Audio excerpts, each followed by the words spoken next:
And again, the Lord God hath commanded that men should not murder, that they should not lie, that they should not steal, that they should not take the Lord of their God in vain. We sort of skipped on fucking 14-year-olds, though, that they should not envy, that they should not have malice, that they should not have contented one with another, that they should not commit whoredoms, and that they should do none of these things, for whoso doeth them shall perish, except for that one guy. All of which they all did, right? Like Right, Joseph hit all of these. Literally, like I could spend an entire 2-hour block of this show just going one by one and providing citations of every single time Joseph Smith did one of those things. Yeah, Joseph, they said don't steal. I didn't mean bitches, though. Anyway. Fucking, what a dick. What about that anti-baking system? Oh, that's different. That's okay. We weren't stealing, we were counterfeiting. Fuck you. It doesn't say don't murder like governors and shit. I'd like to see Bryce do a video where you go over everything in verse 32 about how Joseph Smith actually did all of those things. That sounds like fun. Let's do it. All right. So Bryce, we should do that. And I was expecting that you would do that by yourself, but yeah, we can do that together. That'd be great. That'd be fun. I'm not a YouTuber, so yeah, that'd be something that I'd collab on. I'm sorry, what? I'm not a YouTuber, so it's something I'd happily collab on it. All right. When you have notes, when you have like sufficient notes ready, we can go over some of that, awesome. and how you want to format it, and then we'll schedule it. So, Bryce, tell me about the hypocrisy of this guy and how he lays out all the laws for what thou shalt not do, all of these things, but I shall do them, but you're only when you're not looking. Right. Yeah, I think it's kind of fun to go, Joseph Smith versus Joseph Smith. And when I said on stream I could do 2 hours on this with citations, I may have been a little ambitious because I don't think that we're going to be able to get through this in just 2 hours. But hey, I don't know what the timestamp is. You viewers clicked on the video, what this is like. But, I thought it would be fun to use that scripture as kind of a framework to talk about individual events in Joseph Smith's history, to talk about what kind of a person this guy was. And of course, like, Mormons are going to see Joseph Smith as just a super duper awesome guy. He's smart. He's got great one-liners. He brought forward the restored gospel, the most righteous man who walked this earth since Jesus himself. Anti-Mormons, who are usually, former Mormons, are going to see Joseph Smith as a fraud and just as dishonest, as a total asshole. And you know what? I think there's some merit to their points, but I actually try and view Joseph Smith kind of from a different angle that's informed by both of these perspectives. I see Joseph Smith fitting the bill of a mafia boss, frankly. Like, he created a religion that's almost always done with some level of dishonesty, but it's what he did with that religion that is the place where we can actually learn about this creature, this human, and make judgment calls about his character and who he truly was. My understanding of Joseph Smith, it's evolved over the nearly decade that I've been studying early Mormonism. And I also want to say, my methods of presenting his stories and choosing which stories to present are colored by my perspective and from my understanding of him, as well as my history as a former member. So I want to say, this is not a Truman Madsen lecture. We're not going to see a hero Joseph Smith here. You're going to see a mafia boss. I want to jump into it.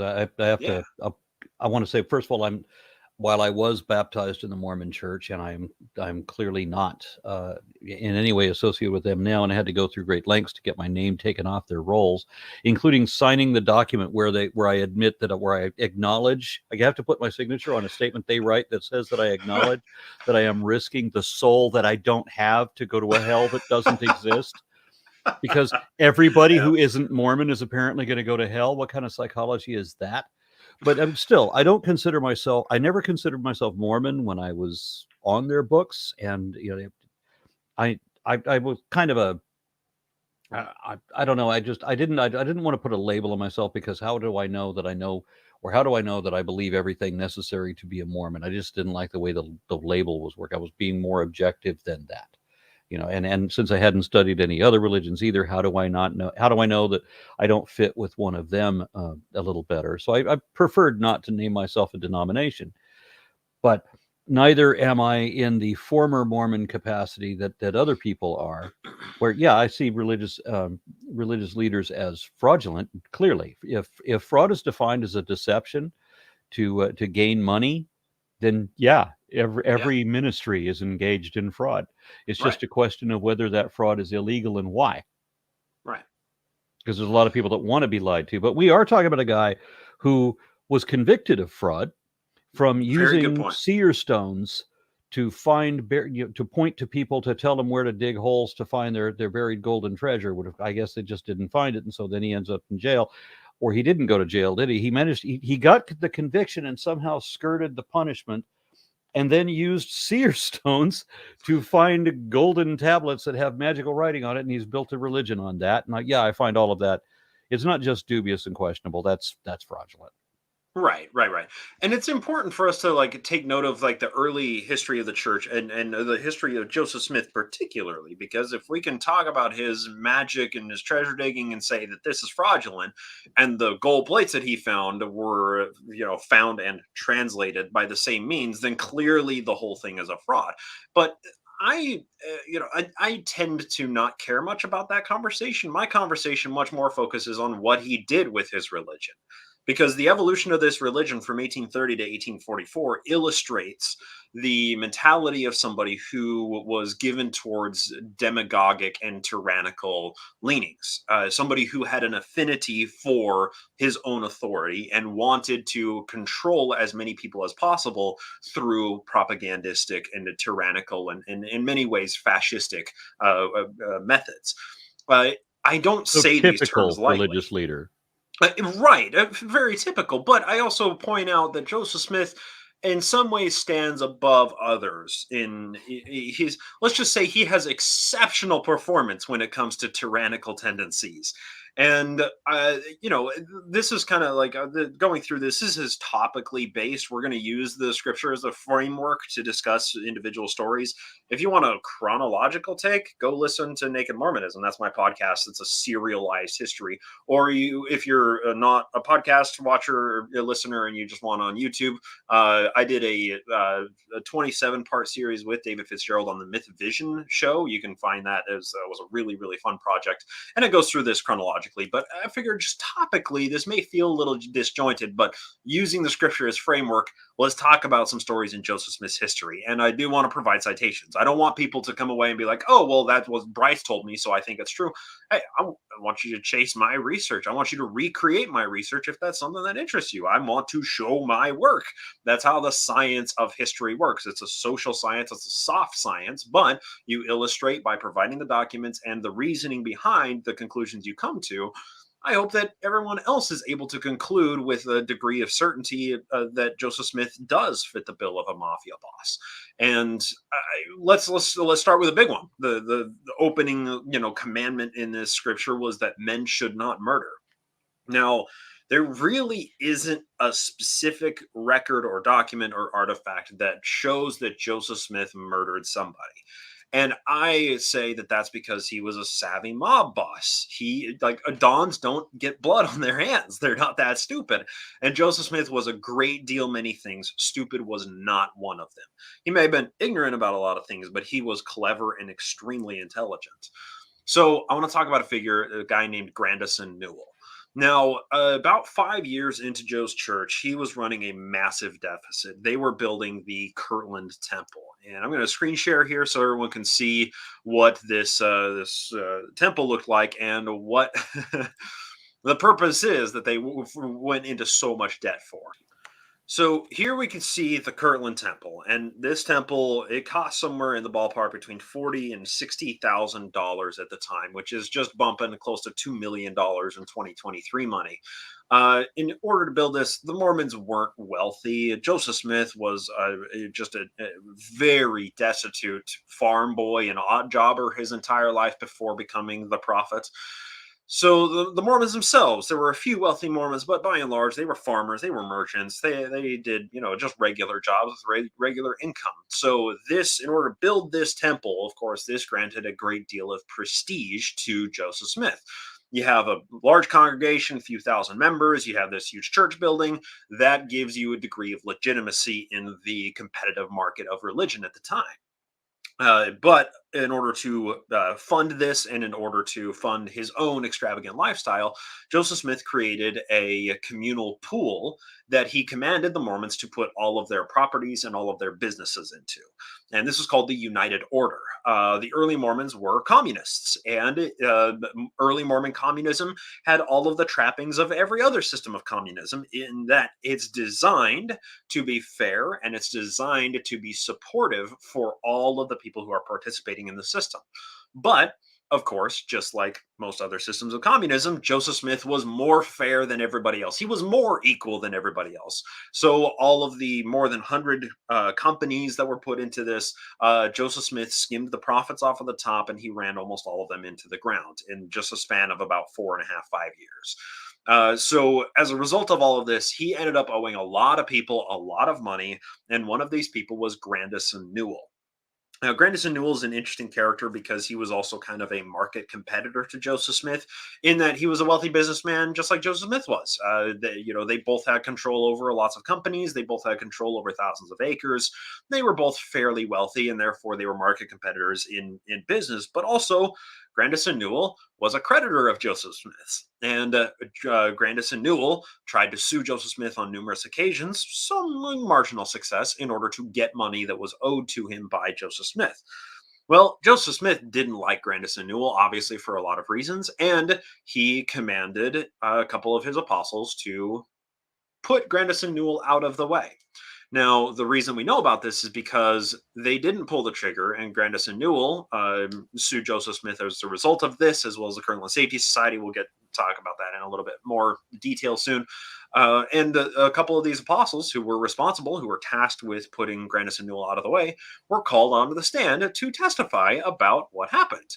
And Aaron, I have some quotes for you. Would you mind reading a few quotes as we progress through the show notes today?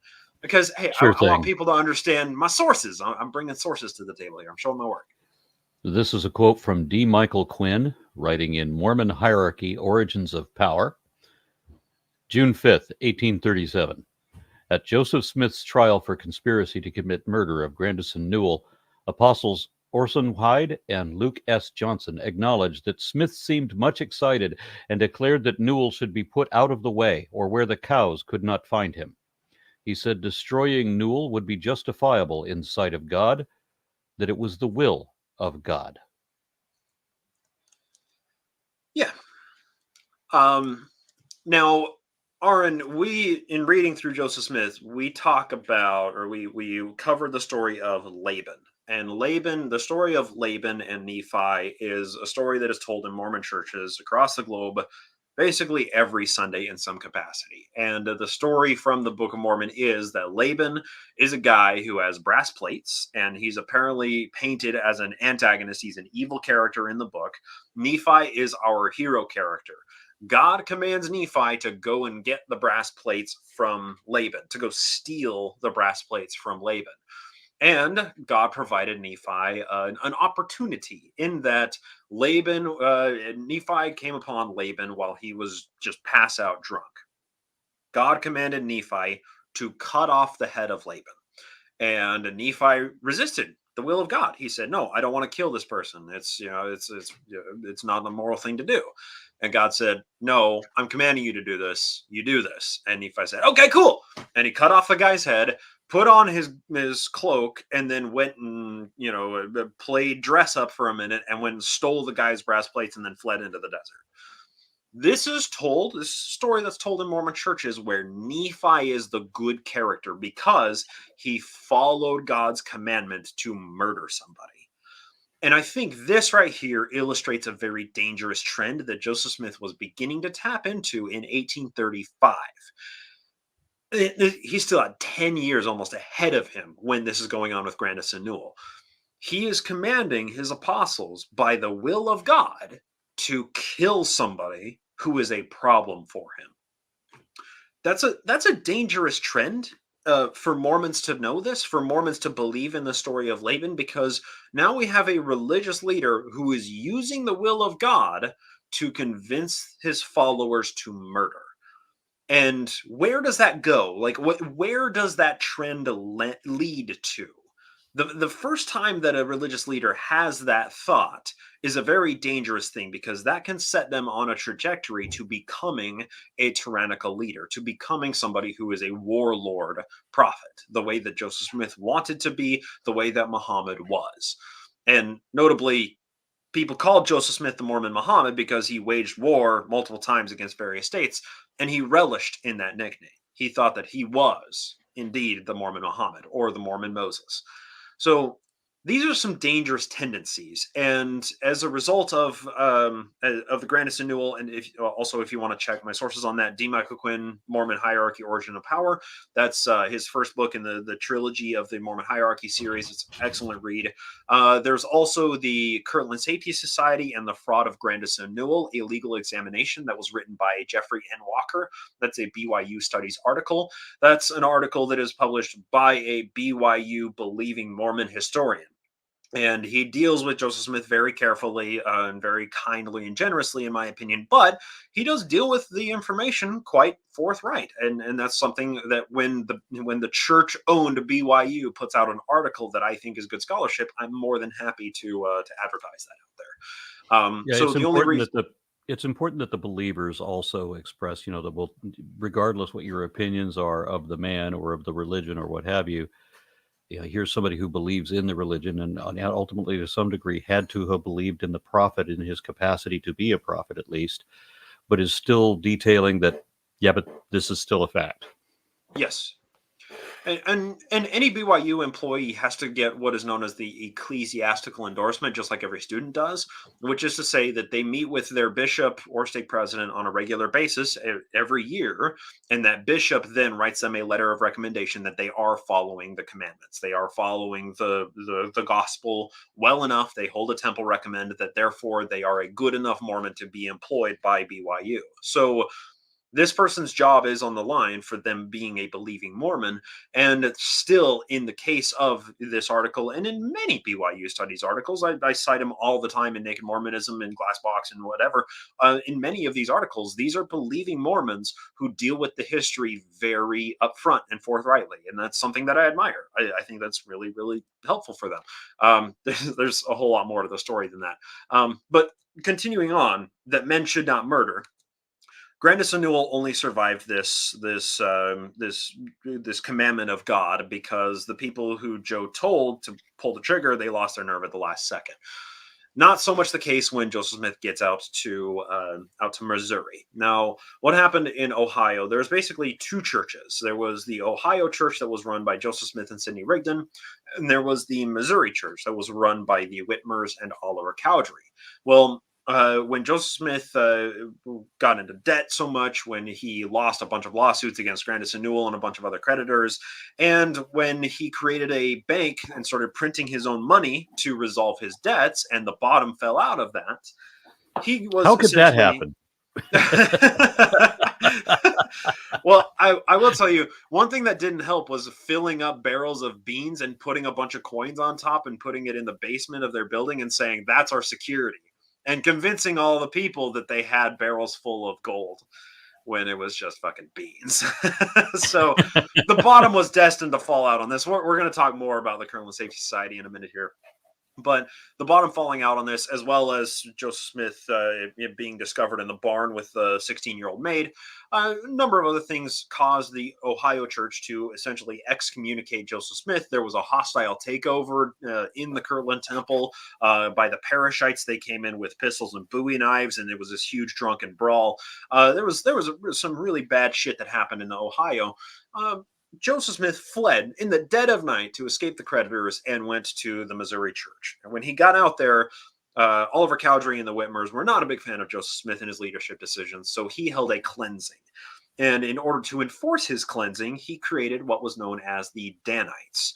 Now, the Danites were essentially Joseph Smith's shadow military squad. He had the army of Israel, which were his known, everybody knew were his military, his own private militia, but there were also the Danites, and they were the ones who operated in the shadows.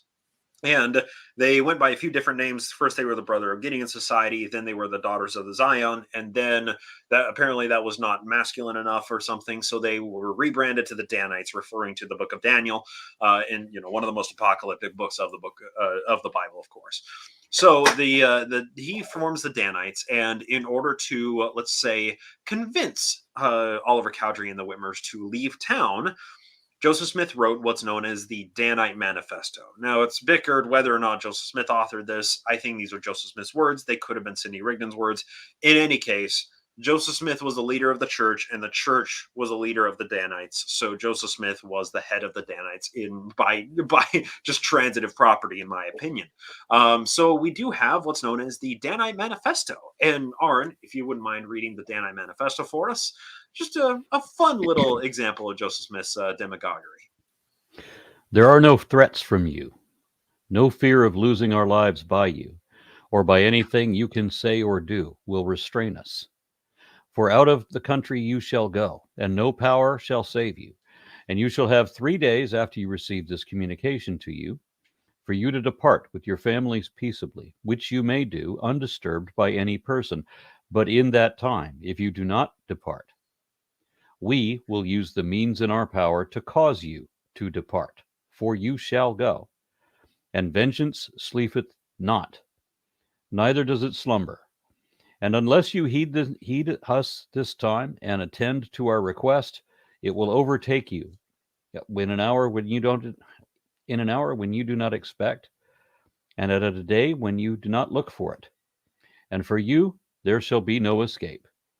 For there is but one decree for you, which is depart, depart, or a more fatal calamity shall befall you. What a lovely person. It's just warms your heart, doesn't it? Yeah. So anyone, you can Google the Danite Manifesto. I mean, I pulled that text specifically from Wikisource, but it's available everywhere. This was the first official act of Joseph Smith's shadow enforcement squad. His shadow military was a death threat to the Missouri leadership that he had excommunicated as part of a hostile takeover of the Missouri church. It's all of this is to say that this is painting Joseph Smith in a much less favorable light than I think a lot of people understand him. But these are stories that I believe contribute to Joseph Smith being a mafia boss, and specifically in the year of 1838 in Missouri, he is seeking to be a warlord. And once again, he relished in the title of Mormon Muhammad. It was during this year that phrase was coined by the Missouri press. So leading from this, there was a hostile takeover of the church in Missouri, and eventually tensions between the Missourians and the Mormons living in Missouri boiled up, and all-out war broke out. This is known as the Missouri Mormon War of 1838. Essentially, the Missourians didn't want the Mormons having political power because they were squatters, they were really bad neighbors, lots of really good reasons. They were also mostly northern anti-slave people, and they were in Missouri, which was like the most controversial slave state because it was a state that was north of the Mason-Dixon line but was a slave state. So the Mormons there, slavery was always kind of a tedious subject when it came to the Missouri and the Mormon relations, but this resulted in essentially all-out war, and the August of 1838 election was essentially what set off the powder keg. This eventually resulted in the Missourians starving out the Mormons and from business, and the Mormons responding to being starved out by conducting raiding parties on the non-Mormon settlements. And then, of course, the Missourians executed counter raids on the Mormons to try and steal back some property. Then there was a lot of really tense situations and a couple of shootouts that happened. There were a situation where there were Mormons who were captured because because they were scouting for a raiding party. And then the Mormons responded by capturing some Missouri militiamen and attempting to execute them, but being unsuccessful in doing so. And eventually what happened, the final straw in all of this was the Mormons raided a military supply train. And they stole dozens of stands of arms as well as a state-owned cannon from the War of 1812. This is an old cannon, but it was, it was a cannon. And now the Mormons had literally stolen artillery from the state militia, and now it was in the possession of Joseph Smith and his shadow militia, his Army of Israel, as well as the shadow militia, the Danites.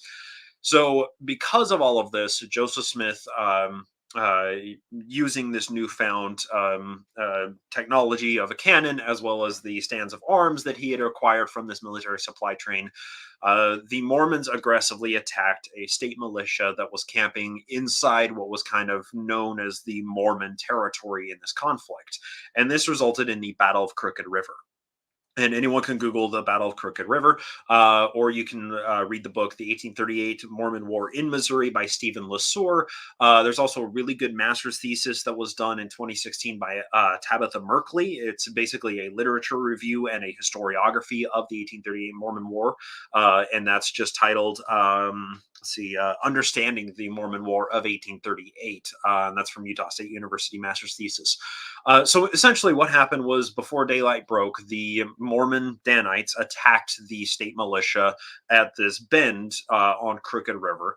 And the militia were not prepared for this. They were not expecting the attack. And a few Missouri militia people were casualties, and a few Mormons actually ended up being casualties in all this. But what this did do is it caused all the men who were in that militia to scatter in all directions to find anywhere that they could go, any nearby settlement that they could find refuge from the Mormons who aggressively attacked them.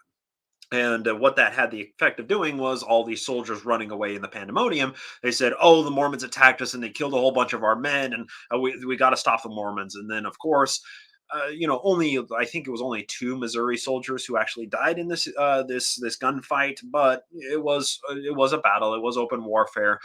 But rumors eventually came back to Governor Lilburn Boggs, and because the Mormons had taken this overtly aggressive act of attacking a state militia, that's when Lilburn Boggs signed the Mormon Extermination Order, which is infamous in Mormon circles, and represents the first time that I had to say, hang on, hold on, Aaron, it wasn't actually illegal to shoot a Mormon in the state of Missouri until 1978. Let's talk a little bit more about this. Well, this came to try and put an end to the Missouri Mormon War. This is a very ugly period in Missouri history. I do have to throw out that I was taught, my Mormon family, of course, being the paranoid conservatives that they are, and owing to the Christian tradition of wanting to be persecuted so badly. Yeah, of course. Yeah, they really want to claim persecution. So I constantly heard about how, that they were so put upon that they had to flee to Utah because the governor had signed an execution order. Yep, I heard that too. It's I don't have the power of propaganda. I don't have the background information that you do, and certainly they didn't have it either. They just had the propaganda. Exactly. And the funny thing is that people who follow propaganda like this, when you show any fact checking, you're obviously going to a different source than the propaganda, and then that's bad. I'm told you can't watch that news because that news isn't our news. This is our news, and we can't pay attention to that. We can't pay attention to this other news. Yeah, absolutely. Well, and that's part of the information control that religions so much rely on for making sure their members are compliant. You control the information, the flow of information, and you control who are the sources of respectable information versus anti-information. You are able to slap those labels on people and sources very conveniently. Then the conditioning of the undue religious influence causes the believing member to immediately shut out anything that is anti-Mormon or is suppressive person or is being fair gamed and Jehovah's Witnesses or whatever, right? So it's incredibly effective that when the propaganda is created to continue to repeat it until it becomes a truth. And the best propaganda is 98% truth, so you repeat the propaganda over and over, and then anything that isn't the propaganda, it creates a visceral response for the believer. They immediately and biologically reject that information because it contradicts what they know to be the repeated and repeated truth that is actually propaganda at its core. And I do want to take a point with Governor Lilburn Boggs specifically, because this is the closest thing that we have to documentation that Joseph Smith commanded somebody to be murdered. Lilburn Boggs was the governor of Missouri during the 1838 Mormon War, and I can say comfortably that Lilburn Boggs fucked the whole thing up. He had no idea how to handle an insurrection in his own state. To be fair, I don't think really any governor at this time had any idea how to handle an insurrection in their state. So Governor Boggs was really kind of writing a playbook on this with the Mormons, and he wrote a really bad playbook. Luckily, governors later learned from his mistakes and didn't repeat those mistakes, and we'll talk about that soon as well. But Lilburn Boggs did mess up quite a few points, and he didn't handle matters personally, and he definitely did not side with the Mormons. He didn't give the Mormons any level of levity or deference when it came to accusations that the Missourians were making about the Mormons. So Lilburn Boggs became the Mormon boogeyman. He became the enemy. He became the representation of all of the persecution that the Mormons were suffering. That, let me reiterate, they were suffering because of Joseph Smith. Joseph Smith's own actions is what was causing the Missourians to hate the Mormons so much. So Lilburn Boggs I see so many parallels. I see so many parallels with today. Right. With my same family, with the people that raised me and believed this. It believed this then. They're still in the same situation. Correct. And this is the playbook, right? This is the tyrant's playbook. This is the populist leader playbook. This is the conspiracy theorist playbook. Joseph Smith was able to observe these things if he didn't read the playbooks himself. He was able to see how these characters work, and he was able to utilize their tools and tactics to become that type of a person. And like, look, Joseph Smith was coming to political consciousness during the presidency of Andrew Jackson. And Andrew Jackson is one of the most tyrannical of all of our presidents. So that was the president that he took his cues from. A little bit of trivia. Andrew Jackson was our first Trinitarian Christian president. Fun. And I didn't know that. Yeah. And so what does he do? I mean, he opens with the Trail of Tears among other atrocities. That's just the one he's most known for. Right. Yeah. And then closes with the Panic of 1837 and the Specie Circular, which caused a nationwide depression. Yeah. Oh, truly one of the most horrible presidents we've ever had, and that's a hell of a competitive list. So that's the person that Joseph Smith could look up to, right? Yeah. So Joseph Smith hated Boggs. Boggs hated the Mormons. One of Joseph Smith's childhood friends was Orrin Porter Rockwell. And Orrin Porter Rockwell, I give nicknames to these figures in Naked Mormonism because nicknames create a person in the listener's head. So I call him Pistol Packin' Porter. This guy is known as the gunslinger of the Utah Territory. He has just legendary mythical status in Mormon circles. But Porter Rockwell was a fucking monster. He was a murderer. He was absolutely a monstrous human being.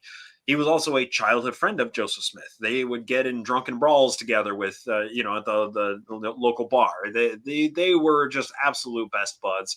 And Porter Rockwell was just an illiterate, rough and tumble guy who really, really liked his whiskey. Honestly, there's got to be an HBO series on this guy. Please call me. I have so much material. In any case, Porter went to Missouri to fulfill prophecy in 1842. And when I say fulfill prophecy, that's because that's what Joseph Smith said that Porter was doing. And Porter Rockwell went to the home of Lilburn Boggs in the middle of the night. This was after Lilburn Boggs was no longer governor of Missouri. He had, lost his reelection. Porter Rockwell cased out this guy's house, shot him through the window at night. And Porter Rockwell loaded his gun with buckshot. He loaded it really heavy to make sure it was a killing shot, and the gun kicked out of his hand.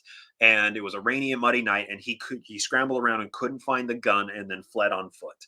So the people who were investigating the shooting later, they were able to find the gun, which essentially led them to have the first idea that it was actually Porter Rockwell who did this.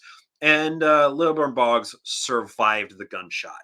He took 4 buckshot rounds to the head. He took 2 in the skull, 1 into the neck, and then another that went into his neck that he ended up swallowing, that stopped in his esophagus and he swallowed. Nearly killed him, but didn't kill him. Real quick digression here. When Porter Rockwell was asked if he shot Lilburn Boggs, he said, "When I shoot a man, I kill him." That was his defense. Lilburn Boggs didn't actually die. So, in any case, that's a great defense to bring up in court. Well, it worked enough. Every guy I murder's still dead. They don't walk away from my murder, and I'm thorough, goddammit. Porter Rockwell pulling the trigger on this guy, and I will point out, this is a heated debate among Mormon historians, whether it was actually Porter Rockwell or whether Porter was just charged with it because of the anti-Mormon sentiment in Missouri. I unequivocally conclude personally that Porter Rockwell was the guy who pulled the trigger. I have no reason to believe otherwise. And most of the people who do believe otherwise are people who would never think that Joseph Smith would ever command one of his friends to go shoot a former governor of a state. So motivated reasoning, I think, is the only reason that people think that Porter didn't do this. So in any case, they found the gun, and Lilburn Boggs survived it and swore out an affidavit that Joseph Smith and Porter Rockwell had committed conspiracy to murder him. And that sent Porter Rockwell and Joseph Smith in hiding for almost the next 6 months. Porter Rockwell for almost a year. He ended up getting arrested. They didn't have enough evidence to prove that it was actually him, and he escaped vigilante justice in the middle of the night. Now, what's interesting is Porter Rockwell, upon his return, he was scraggly. He had been in Missouri prisons for about 10 months at this time. He was scraggly. He had a long beard. Joseph Smith gave him a prophecy. Said, "If you cut not your hair, then no bullet nor blade can harm you," which is a Samson prophecy, right? He gave Porter Rockwell very familiar with that, yes. Yes. Which is why you've never been shot or stabbed. Well, I wouldn't say that in either case. It's just Fair enough. Apparently by people who don't kill the people they try to kill. Can confirm Armin Ra is not actually an immortal Porter Rockwell. So, in any case, the attempted assassination of Lilburn Boggs is the closest thing that we have to proof that Joseph Smith commanded somebody specifically to be murdered by one of his people. If you want the best biography of Porter Rockwell, that's Man of God, Son of Thunder by Harold Schindler. That's an oldie, but it is a goodie. It is a classic in Mormon literature. It came out in the 1960s, but it is an excellent, excellent book about Porter Rockwell. And also say Porter Rockwell is in desperate need of an updated biography. So if any researchers have interest in the subject, there's a great person to write the next biography on. So I wish my biography would, cast me as like Son of Thunder or something like that. I mean, do you know what this guy looks like? Have you ever seen a picture of this guy? All right. Never heard of him before today. There's our boy.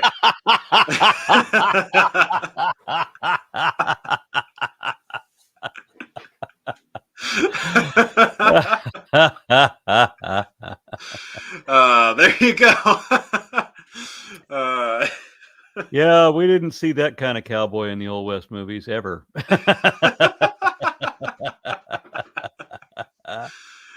So, like I said, I can confirm. Is that a wanted poster? Not an immortal. What was that? Is that a wanted poster?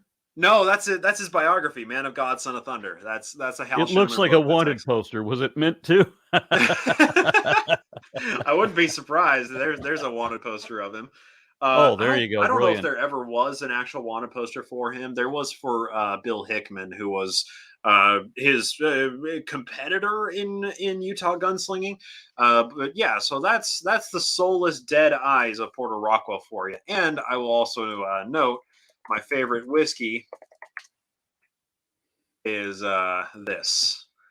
And it's a cinnamon style whiskey, so it's kind of like Fireball, but it's got a honey to it, so it's like a smooth Fireball. So it's my favorite not because of the flavor, but because that's the label. Is that the same porter? That's the same porter, yeah. So that's a portrait, I think, that was of him later on in his life, and then on the back of the label, it has the prophecy: "Cut not thine hair, and no bullet or blade will harm thee." Fascinating character, fascinating guy. Yeah, in my family genealogy, which, by the way, I'm surprised he's not there, because my family is very well connected to, or likes to show how we're connected to John Smith, much less Joseph Smith. Oh, yeah. John Smith, as in Pocahontas and all of that. I'm just surprised that guy's not. The people that they will tell me about didn't include him, but they include some equally colorful characters, like a guy named Crookneck. And in the photograph of him that we have, it's this horrible, like, bronze and black kind of, or bronze and gray. You know how the photographs looked back then. Yeah, here's this guy who's like this. His pictures are always like this because they hung him and it didn't work.